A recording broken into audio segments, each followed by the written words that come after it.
মহালয়া থেকে দুর্গাপুজোকে ঘিরে যে হইচই উন্মাদনার পারদ তুঙ্গে উঠেছিল, আপাতত একাদশীর সকালে তা একটু থিতু হয়েছে।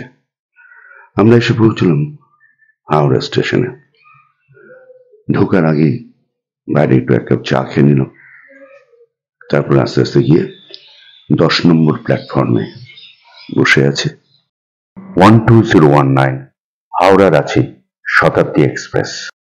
ঠিক সকাল 6টা 5 মিনিটে স্টেশন ছেড়েছিল।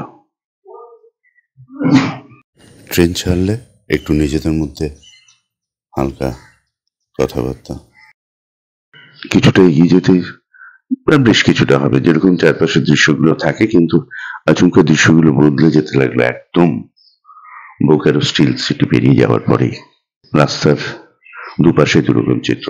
হয়তো বাঁ দিকে ঘন শালের জঙ্গল, নিচে একটু ধান চাষ হয়ে আছে, আর ডান দিকে সবুজ ধানের ক্ষেত, আর তার পাশে ঠিক ছোটবেলায় ড্রয়িং খাতায় যেরকম পাহাড়ের ছবি আমরা আঁকতাম সেই রকম।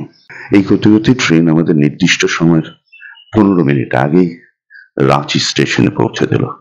এবার রাঁচি স্টেশন থেকে পৌঁছে আমরা একটা গাড়ি নিয়ে আমাদের হোটেলে চলে আসি। আমাদের হোটেলের নাম হোটেল সোহরাইন। দেখাবো পরে আপনাদের এই হোটেল। হোটেলে এসে আমরা কিছুক্ষণ বিশ্রাম নিই, তারপরে বিকেলবেলা বেরিয়ে পড়ি অটো করে। আমাদের লক্ষ্য ছিল টেগোর হিল এবং ওর আশেপাশে রামকৃষ্ণ মিশন, এগুলো দেখা। কিন্তু দুর্ভাগ্যবশত 5টা বেজে যাওয়ায় টেগোর হিল বন্ধ হয়ে যায়। তাই আমরা রামকৃষ্ণ মিশন দেখেই ফিরে আসি। আসা যাওয়ার পথে দুর্গাপুজো ভাসানের শোভাযাত্রা দেখতে পাই। একদম টিপিক্যাল ভাঙা নাচের সাথে শোভাযাত্রা চলছে, যেরকম হয় পুজোর শোভাযাত্রা সেই রকমই। হয়তো কলকাতার মতো অত কিছু নয়, কিন্তু একটা সেই চোঙা লাগিয়ে মাইক দিয়ে উদ্দাম নৃত্য। এরপর আমরা কিছুটা সময় সন্ধ্যের বেলাটা নিউক্লিয়াস মলে কাটিয়েছিলাম, কিন্তু সেটা খুব উল্লেখযোগ্য কিছু নয়। রাত্রেবেলা ঘরে ফিরে আসি, টুকটাক গল্প গাছা হয়। তুমি বাইরে দেখছো ঠিকই, কিন্তু তুমি কিছু বুঝতে পারছো না, তুমি কিচ্ছু না। তোমার দুদিন পর জায়গাটার ব্যাপারে কিছু মনেও থাকবে না। সব থেকে বড় কথা কি, সব থেকে বড় কথা হচ্ছে যে একটা জায়গার তো একটা নিজস্ব ভাইবস আছে। প্রত্যেকটা শহরে প্রত্যেকটা জায়গার একটা নিজস্ব ভাইবস আছে। সেই জায়গাটাকে খুঁজে পাবো কি করে? যত পায়ে হেঁটে ঘুরবো তত যেন চিনতে পারবো, জানতে পারবো। এরপরে একটু বারান্দায় এসে দাঁড়াই। হোটেলের বারান্দাটা বড় সুন্দর, একদম এক্সেলেন্ট। এখান থেকে পুরো রাস্তাটা দেখা যাচ্ছে। আমরা গিয়েছিলাম তো এই ডান দিক দিয়ে, আর এইটা স্টেশনটা থেকেও আসতে অনেকটাই।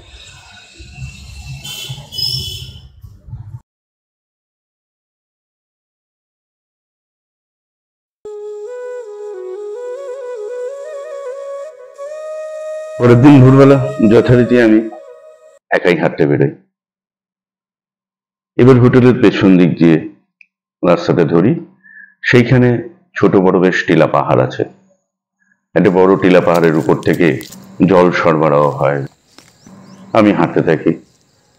অসংখ্য বুনো নাম না জানা ফুল, কিন্তু তাদের চমৎকার রূপ আমাকে মুগ্ধ করে।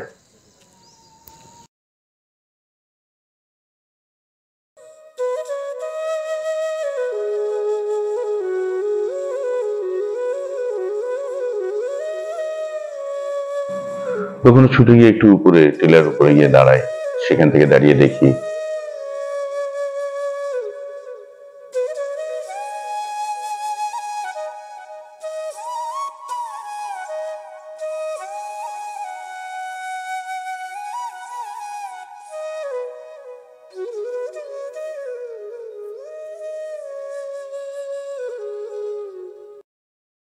নেমে আসি।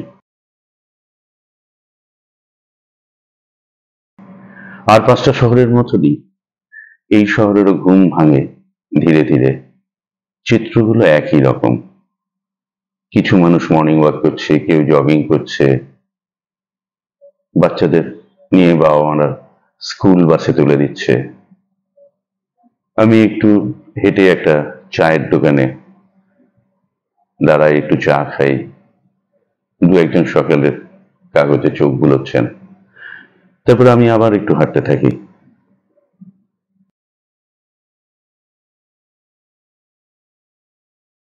কমলা রঙের সূর্যটা ধীরে ধীরে উঠছে। প্রসঙ্গত বলে রাখা ভালো, আমার হোটেল এবং হোটেলের সংলগ্ন এই অঞ্চলটিতে এত হাসপাতাল বা নার্সিং হোম তো আমাকে বেশ বিস্মিত করেছিল। Super speciality nursing home, Medica, AMRI ইত্যাদি রয়েছে এখানে, অসংখ্য অসংখ্য নার্সিং হোম। আমি আরো কিছুটা হাঁটি, হাঁটতে হাঁটতে এসে বুটি মোড়ে পৌঁছই। এটিকে অনেকে ছত্রপতি শিবাজি মোড়ও বলে। এখান থেকে বিভিন্ন দিকে গাড়িগুলো চলে যায়। সোজা গেলে হয়তো বোকারোর দিক, আবার ডান দিকে চলে গেলে হুডরু, জোনা ফলস ইত্যাদি যাওয়ার দিক। আমাদের আজকে ঘোরার গন্তব্য দশম ফলস, জোনা ফলস, সীতা ফলস। আমি গাড়ি বুক করেছিলাম সাভারি সাথী অ্যাপ থেকে। অনলাইনে সাভারি সাথী বুক করা যায়, খুব নমিনাল রেট এবং স্ট্যান্ডার্ড। আমার তো বেশ মনে হয়েছিল, অন্য বিভিন্ন ব্লগ দেখে যত টাকা লেগেছিল বলেছিল তার থেকে আমার কমই লাগলো। ড্রাইভার, গাড়ি কন্ডিশন খুব ভালো। এই রাস্তাটা সেনাবাহিনীর অন্তর্গত, মানে একপাশে সেনাবাহিনীর স্কুল, থাকার জায়গা, ট্রেনিং সেন্টার। তার এমনিতেই রাঁচি শহরটা সবুজে সবুজে ভরা, তার মধ্যে সেনাবাহিনীর অঞ্চল হওয়ার জন্য আরো পরিষ্কার, ভীষণ সুন্দর। রাস্তাঘাটও খুব ভালো। এই পুরো যাত্রার পথে, এমনকি যখন আমরা কোনো NH-33 রোড থেকে নেমে গিয়ে যখন গ্রামের মধ্যে ঢুকছি, সেই রাস্তাও কিন্তু বড্ড সুন্দর। আমরা প্রথমে এসে পৌঁছলাম দশম ফলসে।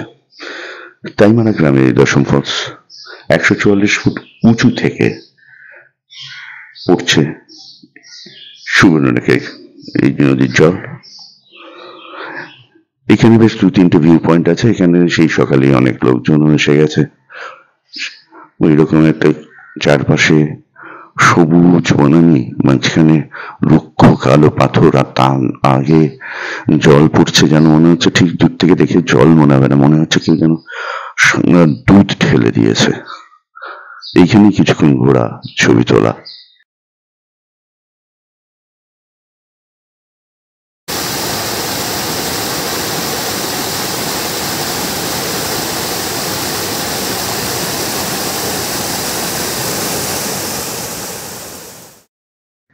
তারপর আবার আমাদের গাড়ি এগিয়ে চলে জোনা ফলসের দিকে।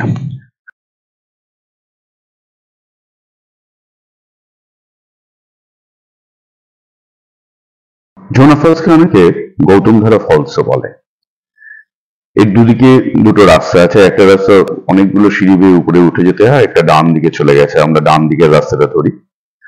সেইখান দিয়ে গেলে মোটামুটি ভ্যালি অঞ্চলে রাদু নদীর জল, গঙ্গার নদীর জলের যে মিশ্রণ আসে, আমরা সেই দিকটাতে চলে যাই। আসলে এর অনতি দূর থেকেই এই জলটা নিচে গিয়ে পড়ছে, সেটাকেই বলা হয় জোনা ফলস। তবে আর খুব বেশি সিঁড়ি ভাঙাভাঙি করার ইচ্ছে ছিল না, তাই শর্টকাটটা নিই। ধীরে ধীরে ভ্যালিতে বয়ে যাওয়া রাধু নদীর সামনে এসে দাঁড়াই। এই জায়গাটাও খুব চমৎকার। আর নদীর এত কাছে এসে একটু নদীতে পা ভেজাবো না, মুখে জল দেবো না, তাই কি হয়? একটু জল টল ভিজিয়ে আবার ফিরে আসি।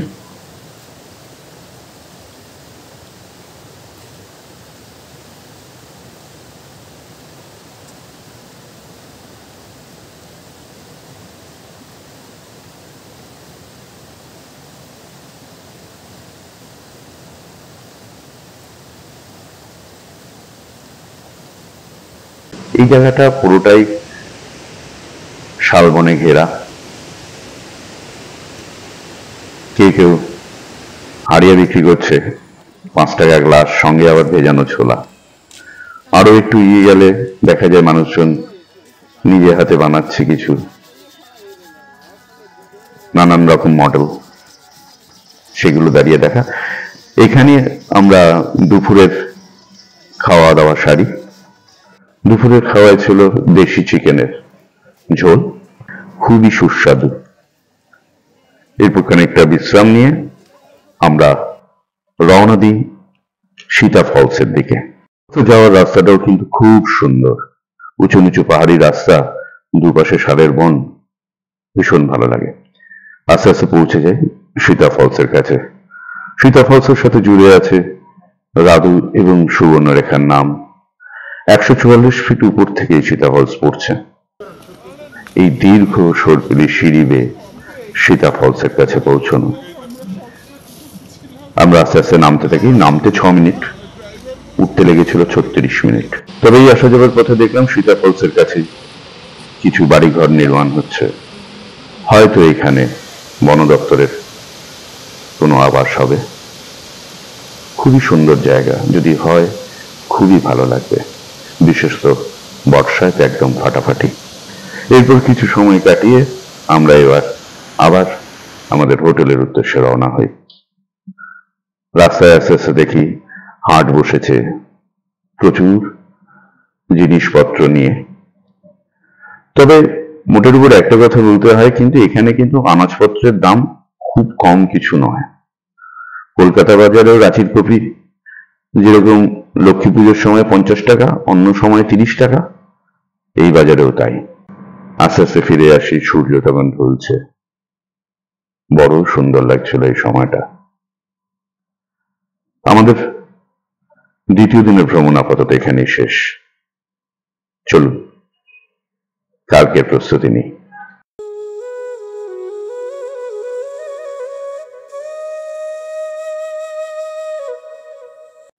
ঠিক সকাল 10টায় বেরিয়ে পড়েছিলাম, যাতে আগের দিনের মতো আর ভুল না হয়।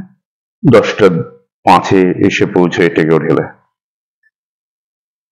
জ্যোতিরিন্দ্রনাথ ঠাকুর 1912 সালে এই টেগোর হিলে ওনার একটি ছোট্ট বাসস্থান তৈরি করেন এবং একটি উপাসনা স্থল বানান। কাদম্বরী দেবী সম্ভবত মারা গিয়েছিলেন 1884 সাল। তার মানে তার মৃত্যুর 28 বছর পরে, প্রায় শেষ জীবনে এসে তিনি এখানে বসবাস করতেন। বাড়িটা খুব অযত্নে আছে, জানলা দরজা ভেঙে গেছে। চমৎকার কিছু মূর্তি এবং মুরালস আছে, যেগুলো সব নষ্ট হয়ে যাচ্ছে। অসম্ভব ময়লা, ঘরগুলোতে জীবজন্তুর বিষ্ঠা ছড়ানো, দেখলে বড় খারাপ লাগে। বড় অযত্নে আছে টেগোর হিল। অবশ্য এখানে ঘুরতে ঘুরতে আমার একটা জিনিস বারবার মনে হচ্ছিল, বিরাট ঠাকুর বাড়ির বউ কাদম্বরী কি খুব যত্নে ছিলেন? সম্ভবত নয়। আবার পাশাপাশি এটাও সত্যি যে কাদম্বরীর বিয়ের পরে ওই বাড়িতে উজ্জ্বল দাদাদের পাশে উপেক্ষিত ছিলেন রবি, এবং স্বামীর কাছেও উপেক্ষিত ছিলেন কাদম্বরী। তাই তারা পরস্পর কাছে এসেছিলেন, ভাব বিনিময় হতো তাদের মধ্যে। এইসবই ভাবছি, ভাবতে ভাবতে সিঁড়ি বেয়ে উঠে আসি। টেগোর হিলের একদম উপরটায় উঠে আসলে সম্পূর্ণ রাঁচি শহরটা ভালো করে দেখা যায়। জায়গাটা সত্যি খুব মনোরম, গাছগাছালিতে ভরা। তারপর আবার সিঁড়ি দিয়ে নেমে একটা চমৎকার বসার জায়গা দেখে একটু বসি। আর আমার বেশ মনে পড়ে সুবোধ সরকারের একটি কবিতা, ঠাকুর বাড়িতে, সিঁড়িতে, বাগানে, এরপর থেকে শোনা যাবে যত গান, সব গান হবে আপনাকে নিয়ে। তোমার গান যে কত শুনিয়েছিলে মোরে, সেই কথাটি তুমি ভুলবে কেমন করে ওগো, সেই কথাটি তুমি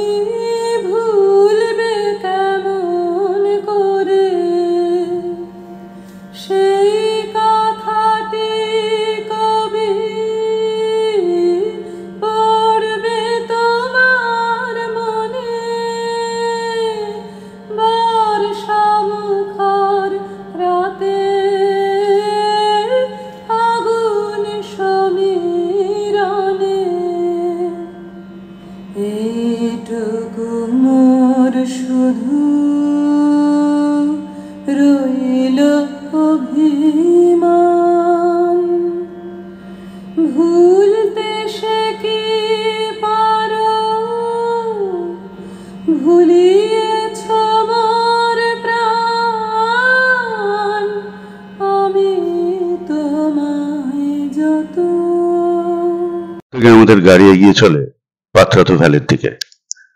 এটা রাঁচির একটা খুবই গুরুত্বপূর্ণ এবং উল্লেখযোগ্য ঘোরার জায়গা। এস জেড কম্বিনেশনে পুরো পাকদণ্ডী পথ দিয়ে পাত্রাতু ভ্যালির ভিউ পয়েন্টে আমরা এসে পৌঁছই। এখানে দাঁড়িয়ে চারপাশটা ভীষণ সুন্দর লাগে। ড্রোন থাকলে অবশ্য আরো ভালো ভিউটা দেখা যেত, পুরো এস জেড ভিউটা খুব পরিষ্কার হতো। যাই হোক, আমরা এখানে কিছুক্ষণ সময় কাটিয়ে এবার নিচের দিকে নামতে থাকি। আমাদের গন্তব্য ছিল পাত্রাতু লেক। সেই লেকে এসে পৌঁছই। ছড়ানো ছেটানো কিছু মানুষ রয়েছে, কিছু বোট এখানে। এখানে তখন একটা প্রি ওয়েডিং শুট চলছে। অ্যাকচুয়ালি এটার এখন খুব চল হয়েছে প্রি ওয়েডিং শুটে। বসে বসে দেখছি অল্পই কিছু মানুষ আছে।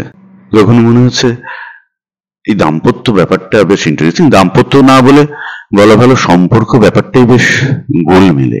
একেবারে মাখো সম্পর্ক আর চুলোচুলি সম্পর্ক মধ্যে একটা বড় অংশ মধ্যবিত্ত সম্পর্ক। হাজারো অভাব অভিযোগ নিয়েও টিকে থাকা।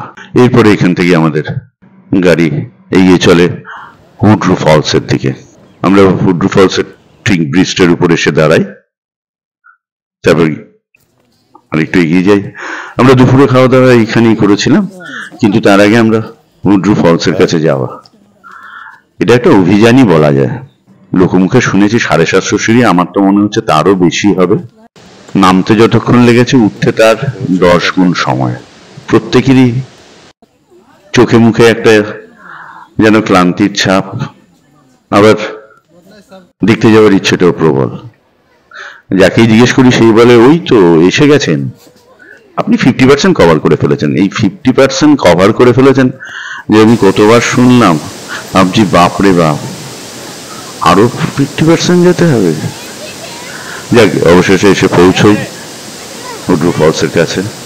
সুন্দর, এখানে বেশ সুন্দর ছোট ছোট কেউ মাচার মতো করেছে, মানে ছবি তোলার জন্য ফটোগ্রাফাররা আছে, কিছু মানুষজন আছে।